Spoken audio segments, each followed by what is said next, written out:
अस्सलाम वालेकुम स्टूडेंट्स। आज का हमारा topic capital and revenue transactions में डिफरेंशिएशन है। So let's start. Capital and revenue ये आप लोगों के पास फर्स्ट ईयर में भी चैप्टर अवेलेबल है और बीकॉम पार्ट 1 में भी अवेलेबल है। तो कैपिटल एंड रेवेन्यू हम लोग अंडरस्टैंड करेंगे।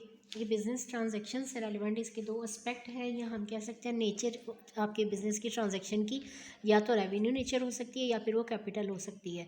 अब इन दोनों में पॉइंट ऑफ डिस्टिंक्शन करना बहुत ज़रूरी है, क्योंकि हमने कई दफ़ा ये डिफरेंस करना होता है फॉर रिकॉर्डिंग ऑफ ट्रांजैक्शंस कि आइदर दिस ट्रांजैक्शन और this event is revenue of nature और कैपिटल ऑफ नेचर, क्योंकि डिपेंड करता है आपके अकाउंट्स की डिफरेंट कैटेगरीज़ के ऊपर कि किसी अकाउंट में हमें ओनली रेवेन्यू आइटम्स की ज़रूरत होती है और कुछ अकाउंट्स के अंदर हमें सिर्फ कैपिटल आइटम्स को मेंशन करना होता है।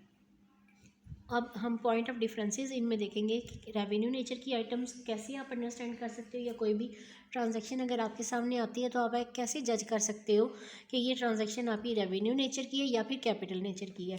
तो एज रेवेन्यू मींस कि ये शॉर्ट टर्म की ट्रांजैक्शंस होंगी, और जो कैपिटलाइज आइटम्स होंगी या कैपिटल नेचर की ट्रांजैक्शंस होंगी वो लॉन्ग टर्म की ट्रांजैक्शंस होंगी।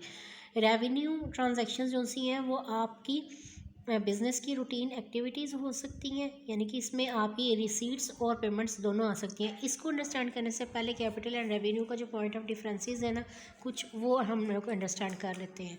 यहाँ पर कैपिटल एंड रेवेन्यू की दो मैंने point of differences separately mention किए हैं कंपैरिजन में। तो सबसे पहले मैंने लिखा है रेवेन्यू ट्रांजैक्शंस जो होती हैं वो रिकरिंग इन नेचर होती हैं, means incurring again and again, या हम इसे कह सकते हैं रिपीटेड ट्रांजैक्शंस होते हैं। रिपीटेडली ये इनकर होते हैं बिज़नेस की रूटीन में। और उसके अलावा जो कैपिटल आइटम्स होते हैं ये नॉन रिकरिंग या नॉन रिपीटिंग और नॉन इनकरिंग होते हैं, कि बार बार इनकर नहीं होते। Happening of these transaction is not incurred again and again, ठीक है। उसके अलावा जो रेवेन्यू आइटम्स होती हैं वो आपकी रूटीन एक्टिविटी होती हैं, बिज़नेस एक्टिविटी होती हैं, जबकि कैपिटल आइटम्स या कैपिटल ट्रांजैक्शन जो सी हैं वो आपकी बिज़नेस की रूटीन नहीं होती हैं। रेवेन्यू ट्रांजैक्शंस जो सी हैं वो आपके बिज़नेस और आपके फिक्स एसेट्स को ओनली मेंटेन करने के लिए या उनकी मेंटेनेंस के लिए ज़रूरी होती हैं, जबकि कैपिटल नेचर की जो ट्रांजैक्शंस होती हैं जैसे ही वो इनकर हों या वो एक्सपेंडिचर या वो रिसीट्स होती हैं, उससे आपके फिक्स एसेट्स पे असर पड़ता है या आपके बिज़नेस की ओवरऑल वर्थ के ऊपर फ़र्क पड़ता है। आपके बिज़नेस की वर्थ बढ़ जाती है या कम हो जाती है कैपिटल नेचर की ट्रांजैक्शन से। अब जैसे आपकी बुक के अंदर यहाँ पर दिया है मैंने जी, रेवेन्यू और कैपिटल के अंदर डिफरेंट कैटेगरीज हाँ आएंगी हमारे पास इस चैप्टर के अंदर, जो इन तमाम टर्म्स को हमने अंडरस्टैंड करना ज़रूरी है। रेवेन्यू रिसीट्स कुछ हो सकती हैं, इसी तरह से कुछ कैपिटल की रिसीट्स हो सकती हैं।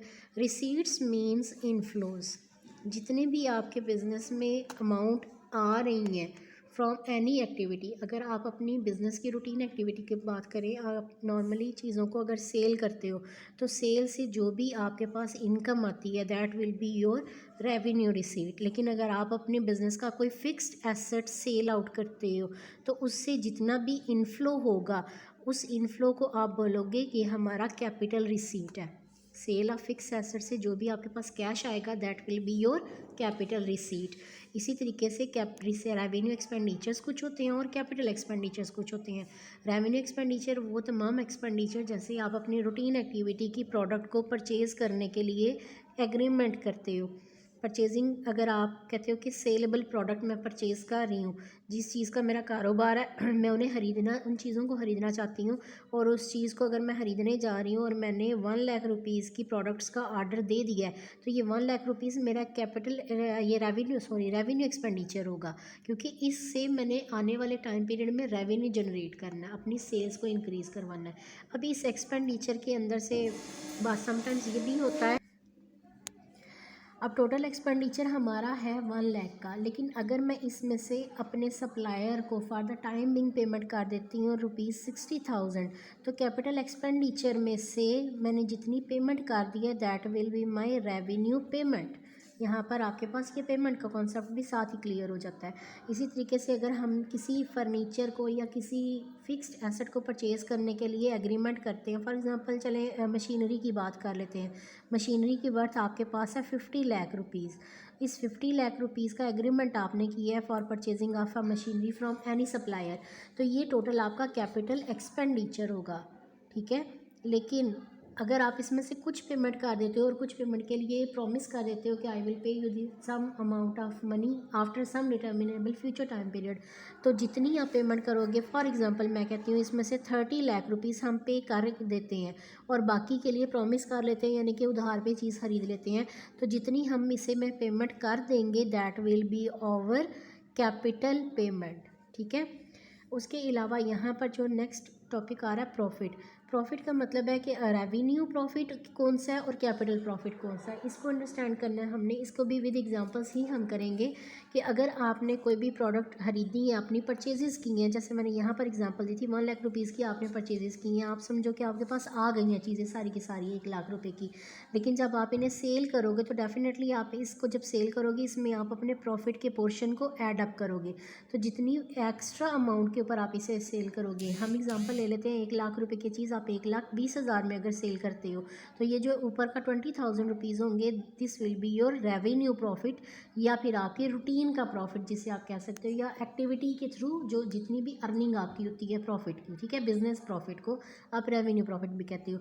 लेकिन अगर आपने जो एसेट परचेज़ किया था फॉर 50 लाख रुपीज़, अगर आप इसे खरीदने के बाद कुछ अर्सा यूटिलाइज़ करते हो और उसको बेच देते हो for more than 50 lakh rupees, आप 60 लाख रुपीज़ में या 55 लाख रुपीज़ में या 70 लाख रुपीज़ में इसे सेल करते हो अबव योर परचेज प्राइस, तो जितने का आप एक्स्ट्रा पे सेल करोगे इसको, उतना आपका कैपिटल प्रॉफिट जनरेट हो जाएगा।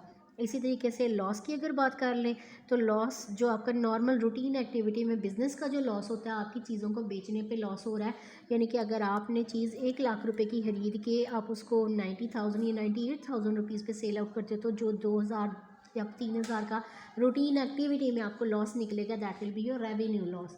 तो ये रूटीन एक्टिविटी में जितना भी प्रॉफिट होगा वो प्रॉफिट और जितना लॉस होगा वो आपका रेवेन्यू लॉस।